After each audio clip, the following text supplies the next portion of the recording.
Hello friends, welcome you back on this mascot institute YouTube channel. और friends, जैसा कि आप लोगों ने थंबनेल से पहले ही देख लिया होगा कि हम लोग आज फिर से एक बार हैप को लेकर बात करने चल रहे हैं। तो इससे पहले कि मैं आज की क्लास में हैप को लेकर के कुछ बातें आगे बढ़ाऊं, आप लोगों को पहले रिमाइंड करा देता हूं कि मैंने हैप पर ऑलरेडी 2 क्लास करा दिया है। और जिन लोगों ने भी उस क्लास को नहीं किया है तो उसे मैं नीचे डिस्क्रिप्शन बॉक्स में लिंक दे दूंगा, आप वहां से उसको देख सकते हैं। तो थोड़ा सा बस मैं आपको हिंट दे रहा हूँ कि हम लोगों ने हैप को लेकर कौन सी 2 क्लास की है। उसमें फर्स्ट क्लास जो आपने देखा था उसमें मैंने आपको हैप के बारे में बताया था और हम लोगों ने हैप के साथ यूज किया था जो एक्शन थी उसकी third form, have action third form. और वहां मैंने आपको बताया था कि हैव एक्शन थर्ड फॉर्म का प्रयोग तब करते हैं जब किसी भी काम के खत्म होने का सेंस होता है। और दूसरा हम लोगों ने लास्ट डे की वीडियो में ही किया था हैव टू के बारे में, हैव टू। और आपने देखा था हम लोगों ने हैव टू के बारे में बात किया था तो वहां टू के बाद हम हमेशा प्रयोग कर रहे थे जो एक्शन था उसकी फर्स्ट फॉर्म। और वहां पर मैंने आपको बताया था कि हम हैव टू का प्रयोग तब करते हैं जब किसी भी काम के लिए मजबूरी का सेंस होता है, यानी आपकी इच्छा नहीं है उसके बावजूद आप किसी काम को कर रहे हैं तो वहां पे आप हैव टू का प्रयोग करते हैं। ओके, सो इन दो सेंस पर हैव पर हम लोगों ने ऑलरेडी बात कर लिया है और आज मैं आप लोगों को हैव से एक नए सेंस पे बात करूंगा। और इसके साथ साथ मैं आपको बताता हूँ कि हम लोग हैव को लेकर के एक क्लास और करेंगे जहां पर मैं आपको बताऊंगा have as an action, which means have का प्रयोग एक एक्शन के रूप में कैसे होता है। तो वो आगे जब क्लास आएगी तो वहां पर आपको बात समझ में आएगी। फिलहाल आज की क्लास में लोग आते हैं। सो फ्रेंड्स, जहाँ तक मैं गेस कर रहा हूँ कि आज की भी क्लास रेगुलर क्लासेस की तरह 20-25 मिनट्स की होने वाली है। तो आप लोग मुझे बताइए कि आप इस वीडियो को भी देखना शुरू कर रहे हैं तो क्या आपके पास 20-25 मिनट्स हैं इस वीडियो को देखने के लिए। अब अगर मुझे आपसे यही क्वेश्चन इंग्लिश में पूछना हुआ कि क्या आपके पास 20-25 मिनट्स है, कैसे पूछेंगे? इसी सेंस पे हम लोग आज की हैप को देखते हैं। तो चलिए, कुछ नहीं करना है। अगर आपसे मुझे पूछना हुआ कि क्या आपके पास कुछ समय है, चलिए मान लेता हूँ मैं 20 मिनट एक ले लेता हूँ। सो डू यू हैव, और यहाँ पर हम लोग क्या करेंगे, जो भी चीज़ आप जानना चाहते हो, विच मीन्स जब कभी ऐसे सेंस पे आपको बात करना हो कि क्या आपके पास ये चीज़ है, तो कोई भी चीज़ हो सकता है। इसलिए मैं आपको यहाँ पर फॉर्मूला क्रिएट करने के लिए लिख देता हूँ एनीथिंग, एनीथिंग विच मीन्स कुछ भी हो सकता है। और मैंने यहाँ पर आप लोगों से जो पहला ही एग्जाम्पल लिया वो इसलिए लिया कि आप लोग कोई चीज़ पास में होने का सेंस सिर्फ ये मत समझिएगा कि वहाँ पर हम किसी ऑब्जेक्ट की ही बात कर सकते हैं। मैंने आपसे क्या पूछा, do you have 20 minutes, do you have 20 minutes time. अब अगर आपको लगता है कि हाँ आपके पास इस वीडियो को देखने के लिए 20 मिनट का पूरा समय है तो शायद आप भी बताएंगे yes I have anything, which means yes I have 20 minutes time. Okay, so friends, अगर आप इसके बारे में थोड़ा सा और कंसेप्ट क्लियर करना चाहते हैं तो ध्यान रखिएगा पीछे की जो हम लोगों ने बात की थी, यहाँ पर आपने हैव टू का प्रयोग देखा, हम लोगों ने इसके साथ एक्शन की फर्स्ट फॉर्म का प्रयोग किया, यहाँ हैव देखा, इसके साथ एक्शन की थर्ड फॉर्म का प्रयोग देखा। बट आज की क्लास में हम हैव के साथ किसी भी तरह का कोई एक्शन नहीं यूज कर रहे हैं। हम सिर्फ किसी भी चीज़ को लेकर जानना चाह रहे हैं कि क्या सामने वाले व्यक्ति के पास ये चीज़ है। अभी हम लोग और एग्जाम्पल पे आएंगे। चलिए पहले भी हम इस क्वेश्चन को देख लेते हैं। अगर मैंने यहाँ से पूछा डू यू हैव 20 मिनट्स और आपने कहा यस आई हैव 20 मिनट्स, अगर आपको लगता है नहीं आपके पास नहीं है 20 मिनट इस समय देखने के लिए, तो सिंपली क्या होगा, no I don't have anything. तो ये आपका पूरा फॉर्मूला जो हो गया वो हो गया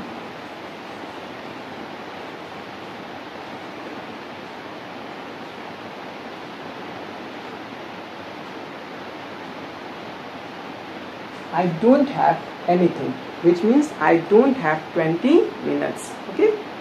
So, अब इस तरह से मैं आपसे कई क्वेश्चन कर सकता हूँ। ये बताइए क्या आप लोगों के पास लैपटॉप है? लैपटॉप शॉर्ट फॉर्म में लैपी भी बोलते हैं। सो लैपटॉप या lappy, do you have lappy? अगर आपने कहा यस मेरे पास लैपी है तो क्या बोलेंगे, यस आई हैव लैपी। लेकिन अगर आपको लगता है कि नहीं आपके पास लैपटॉप नहीं है तो आप क्या बोलेंगे, no I don't have lappy. इस तरह से हम किसी भी चीज़ को लेकर पूछ सकते हैं। मैं आपसे पूछूं कि इस समय आपके पास 5,000 रुपये हैं, 5,000 रुपये, 5,000 रुपीज़, तो क्वेश्चन क्या हो जाएगा, डू यू हैव 5,000 रुपीज़। अगर आपको लगता है कि हाँ आपके पास 5,000 रुपये हैं तो आप क्या बोलेंगे, यस आई हैव 5,000 रुपीज़। लेकिन अगर नहीं है तो क्या बोलेंगे, no I don't have 5,000 rupees. Okay. अगर आप स्टूडेंट्स हैं, बहुत से बार आप क्लास में रहते हैं और हो सकता है आप अपनी पेन भूल गए हों। हाँ, ऐसा भी हो सकता है कि कभी आपका पेन जो है वो क्लास में वर्क करना बंद कर दें, तो शायद आप अपने अगल बगल अपने फ्रेंड से पूछते हैं कि आपके पास एक एक्स्ट्रा पेन है, पूछते हैं। कैसे पूछेंगे, do you have an extra pen. हाँ, क्योंकि उसके पास जो है वो तो आपको देगा नहीं, अगर वो दे देगा तो वो कैसे लिखेगा, इसलिए आप एक्स्ट्रा पेन पूछते हैं। अगर उसके पास होगा तो जरूर है yes I have extra pen. अगर नहीं है तो no I don't have extra pen. या इसी तरह अगर आपको किसी कलर की पेन चाहती है तो आप क्या करते हो, पूछते हो do you have black pen. अब अगर आपके फ्रेंड के पास होगा जरूर होता है yes I have black pen, लेकिन नहीं होता है तो मना भी करते हैं और बोलते हैं no I don't have black pen. अब आप ऐसे बहुत से डायलॉग देखते हैं, ज़रूरत पड़ती है आप कभी जब किसी शॉप पर जाते हैं, आपको कुछ खरीदना होता है और आप किसी ऐसी चीज़ को ढूंढ रहे होते हैं या खरीद रहे होते हैं जो सारी दुकानों पे इजीली वे में नहीं मिलता है, तो आप किसी दुकान पर जाते हैं और पूछते हैं कि क्या आपके पास ये चीज़ है ना। अभी जैसे आप मान लीजिए आपका मोबाइल ही है, अब आपके पास जो भी मोबाइल है, अगर आपको उस मोबाइल का बैक कवर ही लगवाना है और आप किसी शॉप पे जाते हैं तो आप अपने शायद मोबाइल का मॉडल बताएंगे और पूछते हैं do you have back cover of this mobile. चाहे आप मोबाइल शो करिए वहाँ पर और चाहे आप वहाँ मॉडल बता दीजिए। सो अगर शॉपकीपर के पास वो प्रोडक्ट होता है तो भी आपको तुरंत ही बताता है yes I have back cover of this mobile. लेकिन अगर नहीं होगा तो मना भी करेगा no I don't have back cover of this mobile. Okay friends, तो ये आपने देखा कि किस तरह से हम जनरली लोगों के पास जाते हैं और उनसे ज़रूरत की चीज़ों के बारे में पूछते हैं कि क्या उनके पास ये चीज़ है। अब मैंने आपको शुरू में ही बताया था एनीथिंग विच मीन्स एनीथिंग, चाहे आप किसी ऑब्जेक्ट की बात करें या कोई भी ऐसा सेंस हो। जैसे अगर मान लीजिए आपसे कोई पूछता है किसी काम को लेकर के तो भाई आपके पास कॉन्फिडेंस है, पूछेगा ना do you have confidence to do this work. चलिए मैं आपसे पूछता हूँ, आप लोग इंग्लिश सीख रहे हैं तो क्या आपके अंदर भी कॉन्फिडेंस है कि आप पब्लिकली इंग्लिश में बात कर सकें। Do you have confidence to talk publicly in English. Do you have confidence to talk publicly in English. अब अगर आपको लगता है कि आपके पास कॉन्फिडेंस है तो आप भी बोलेंगे yes I have confidence to talk publicly in English. लेकिन अगर आपको लगता है कि नहीं आपके पास कॉन्फिडेंस नहीं है तो शायद आप भी बोलेंगे no I don't have confidence to talk publicly in English. तो मैंने आपको शुरू में ही बताया था कि जब हमको कभी एक्शन को जोड़ना होता है तो हम टू का प्रयोग कर लेते हैं। तो जब आपको अपने सेंटेंस में सेंस को कंप्लीट करने के लिए फर्दर किसी एक्शन की रिक्वायरमेंट होती है तो आपने क्या किया, यहाँ do you have anything, do you have और पूरा आपने क्या किया एनीथिंग। अब उसके बाद टू एक्शन फर्स्ट फॉर्म आपने कर दिया। तो इस तरह से आप अपनी पूरी बात को कहने के लिए किसी भी तरह के नए एक्शन को लिंक करके आप सेंटेंस को कंप्लीट कर सकते हैं। अगर आपको लगता है कि आपके सेंटेंस का sense do you have anything में ही कंप्लीट हो गया आपके लिए बहुत अच्छा है। लेकिन अगर आपको लगता है कि आपको सेंटेंस का पूरा सेंस एक्सप्रेस करने के लिए यहाँ पर किसी और एक्शन को ऐड करना है तो आप टू का प्रयोग करके उसको आगे बढ़ाइए। ठीक है, जैसे कोई अगर आपसे पूछे कि क्या तुम्हारे पास मार्केट चलने के लिए समय है, क्या तुम्हारे पास मेरे साथ मार्केट चलने के लिए समय है, तो शायद आपसे क्या पूछेगा डू यू हैव टाइम, इसलिए to go market with me. अगर आपको लगता है कि आपके पास समय है तो आप भी बोलेंगे yes I have time to go market with you. लेकिन अगर आपके पास नहीं है तो शायद आप भी मना करेंगे और बोलेंगे sorry I don't have time to go market with you. Okay, अब बहुत से बार आप ट्रैवल करते हैं और आप किसी से पूछते हैं do you have any extra luggage, अगर उसके पास होगा तो वो बताएगा yes I have extra luggage, नहीं होगा तो मना भी कर देगा no I don't have any extra luggage. अगर उसी सेंटेंस में आप कुछ और एक्शन ऐड करना चाह रहे हैं, जैसे do you have any extra luggage to carry. So अगर आपने महसूस किया कि यहाँ पर आपको एक्शन की ज़रूरत पड़ी तो आपने क्या कहा, do you have extra luggage to carry. अगर आपको लगता है कि हाँ आपके पास अभी कुछ और भी लगेज है जिसको लेकर चलना है तो आप भी शायद बोलेंगे yes I have extra luggage to carry, I don't have any extra luggage to carry. Okay, so अब हम लोग बात को और आगे बढ़ाते हैं और हम लोग बात करते हैं ही को लेकर के।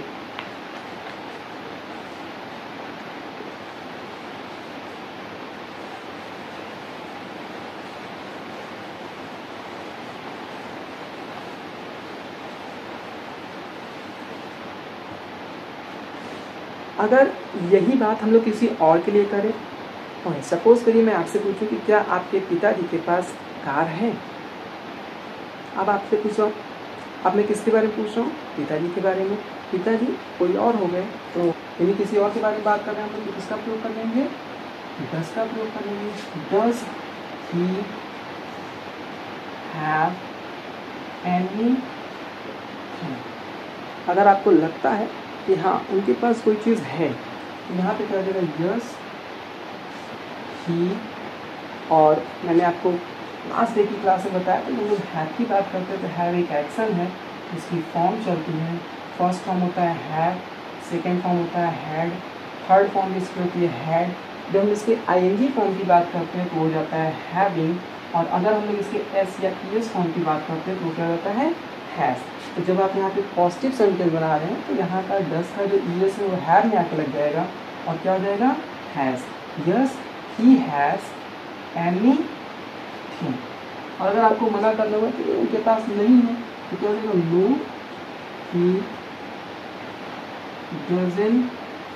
देखिए डजन आने का मतलब कि ऑलरेडी यहाँ एक बार एस आ चुका है, और अगर आ चुका है तो दोबारा इसको यूज़ नहीं करेंगे। यहाँ फर्स्ट फॉर्म हो जाएगा हैव एनी थिंग, पूरा क्या हो जाएगा, no doesn't have any thing. So अभी मैंने आपसे क्वेश्चन पूछा, does your father have car. So अगर आपको लगता है कि हाँ पिताजी के पास कार है तो क्या बोलेंगे, yes my father has car. या अगर नहीं है तो आप मना भी करेंगे और बोलेंगे know my father doesn't have car ना।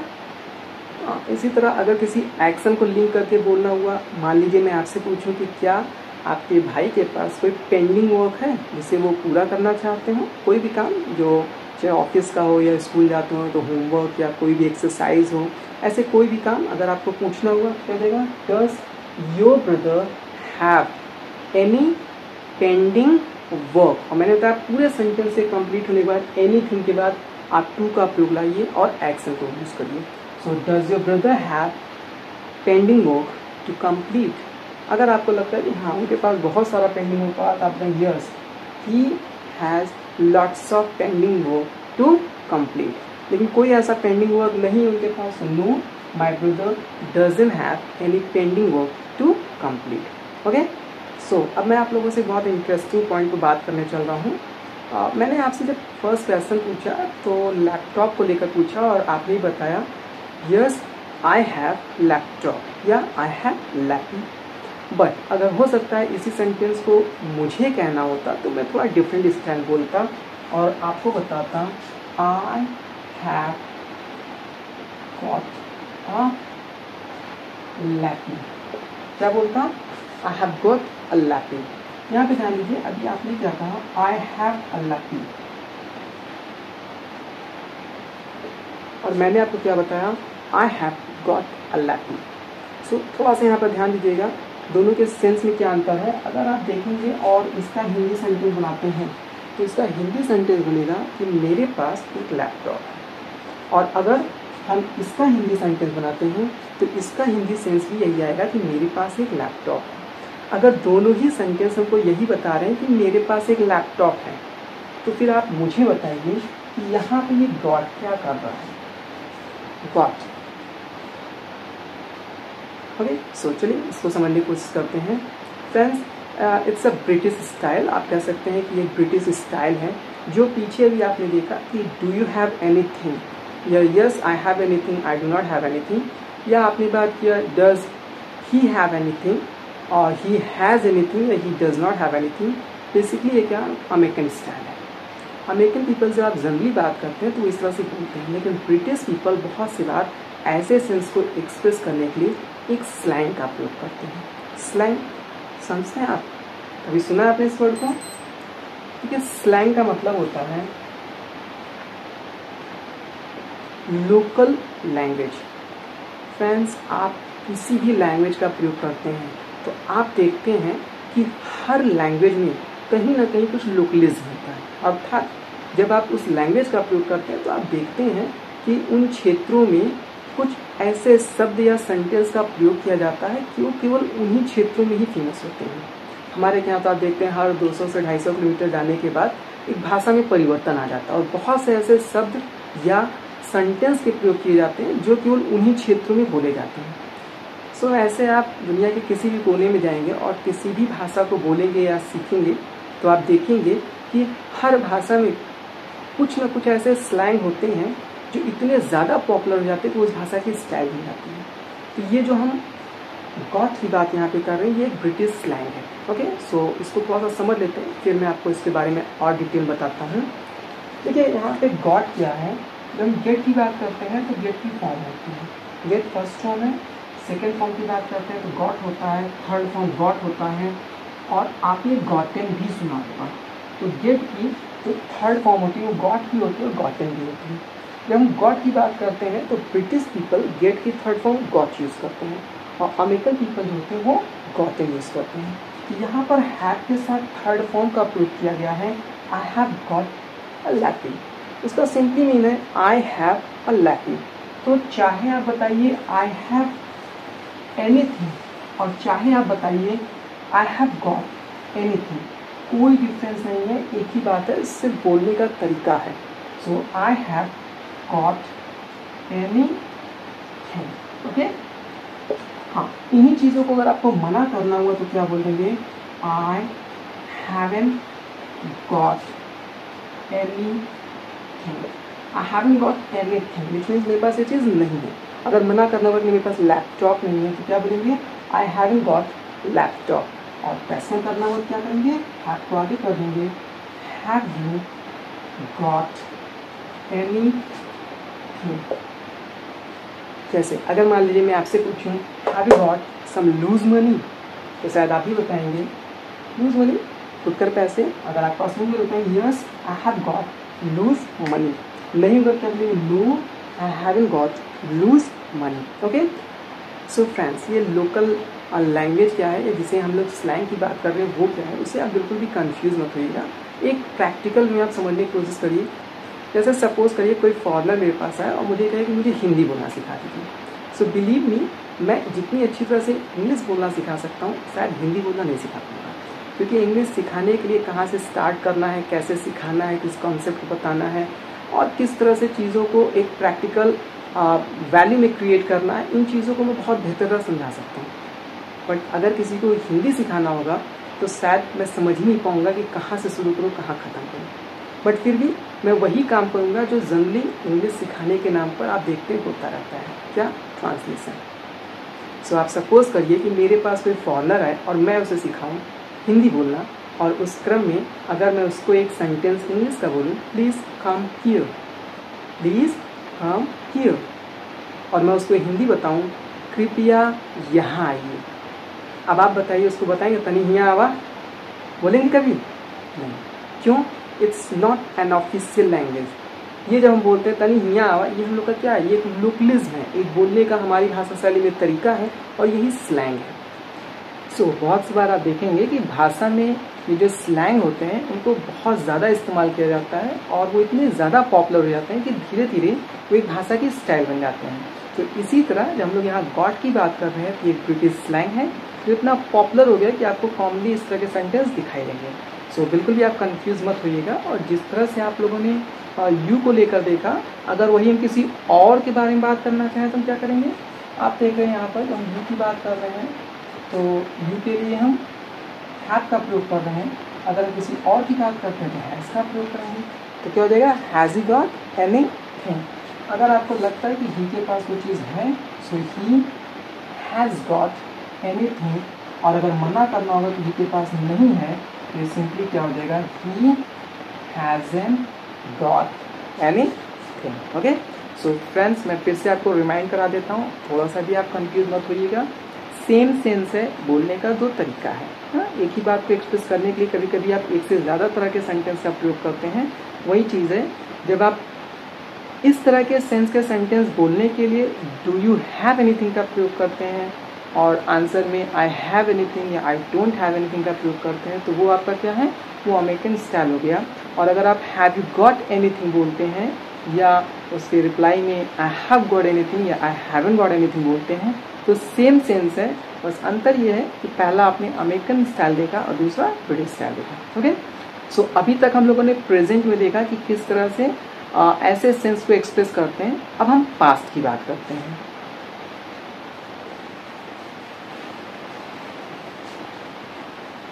तो ध्यान रखिएगा, पास्ट और फ्यूचर की जब हम बात करेंगे तो उसमें कोई आपको दो स्टाइल करने की जरूरत नहीं है, क्योंकि जो स्लैंग होता है वो एक बोलने का तरीका होता है। जनरली एक दो सेंटेंस इस तरह से बोले जाते हैं, ऐसा नहीं है कि उसका कोई पूरा ग्रामर चलता हो। ओके, सो पास्ट और फ्यूचर में चाहे अमेरिकन स्टाइल हो, ब्रिटिश स्टाइल हो, दोनों एक ही तरह से बोलते हैं, तो आपको उसको ध्यान देना है। मान लीजिए मैं आपसे पूछूं कि इस समय जो आप मोबाइल यूज़ कर रहे हैं, क्या वो मोबाइल आपके पास 2 साल पहले था? 2 साल पहले, आप जानते हैं जब हम पास्ट की बात करते हैं तो पास्ट के लिए इसका प्रयोग करते हैं डिड का। So did you have anything, और पास्ट में से समय लगा देते हैं, यहाँ समय लगा देते हैं। Did you have this mobile before 2 years? अगर आपको लगता है कि आपके पास था 2 years आए, और आप जानते हैं जब पास्ट में हम पॉजिटिव सेंटेंस बोलते हैं तो यूज़ करते हैं हमेशा सेकेंड फॉर्म, और यहाँ हैव की सेकेंड फॉर्म क्या हो जाएगा, हैड हो जाएगा। I had anything, which means I had this mobile before 2 years. और अगर आपको मना करना हो तो देगा no I didn't have, तो did not का प्रयोग कर लिए, तो did not के साथ फर्स्ट फॉर्म आ जाएगा, तो have का प्रयोग कर लिए। I didn't have anything। अगर आपको लगता है कि आपने मोबाइल नया लिया है, 2 साल पहले आपके पास नहीं था, तो शायद आप भी बताएंगे no I didn't have this mobile before 2 years। Okay, और जहाँ तक रही बात पास्ट की, तो आप जानते हैं जब हम किसी और के बारे में बात करते हैं तो उसके बारे में भी बिल्कुल वैसे ही करते हैं जैसे आई और यू के लिए बात की। तो कुछ नहीं, बहुत बेसिक सा है। अगर आपको किसी और के लिए बात करना है तो यहाँ डिड ही हैव एनीथिंग हो जाएगा, और अगर ही के पास वो चीज़ था तो ही हैड एनीथिंग हो जाएगा, और अगर मना करना हुआ तो he did not have anything. Okay, so यहाँ पर आप बिल्कुल भी कंफ्यूज मत होइएगा। पास्ट में हैव और हैड के यूज से ही आपका ये ग्रामर एक्सप्रेस होगा। जहाँ क्वेश्चन पूछा जाएगा या निगेटिव आंसर आएगा वहाँ हैव का प्रयोग करेंगे। जैसा कि मैं स्टार्टिंग क्लास में आपको बता चुका किस तरह से एक्शन की फर्स्ट फॉर्म आती है जब हम क्वेश्चन करते हैं या निगेटिव आंसर देते हैं, और जब हमको पॉजिटिव आंसर देना होगा तो हम हैड का प्रयोग करेंगे। Okay, so let's move on to future.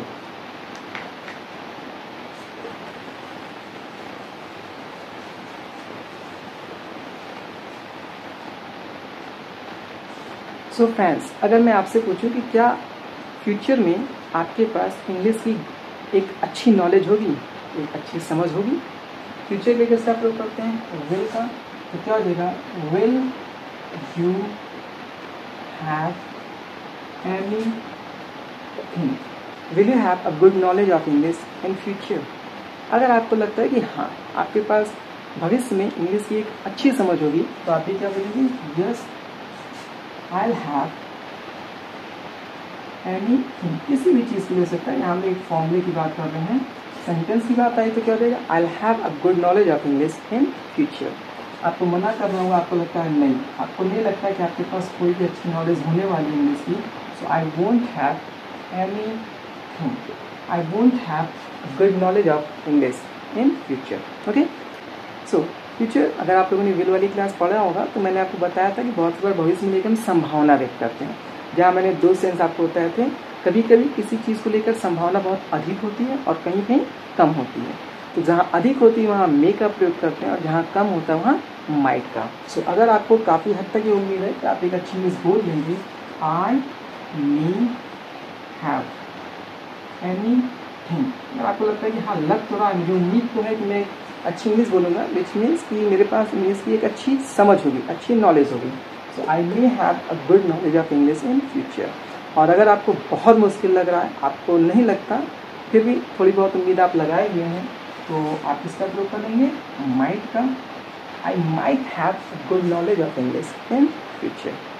Okay friends, so I hope you have got this point and you better understand this point.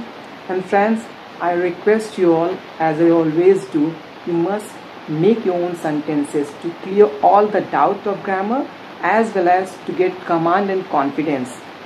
So अगर आप जितनी भी तरह से मैं फॉर्मूले बता रहा हूँ, हर फॉर्मूले पे अगर आप एक सेंटेंस भी बनाते चले, so I'm damn sure you will have a great knowledge of English. Okay? And thank you for watching this video.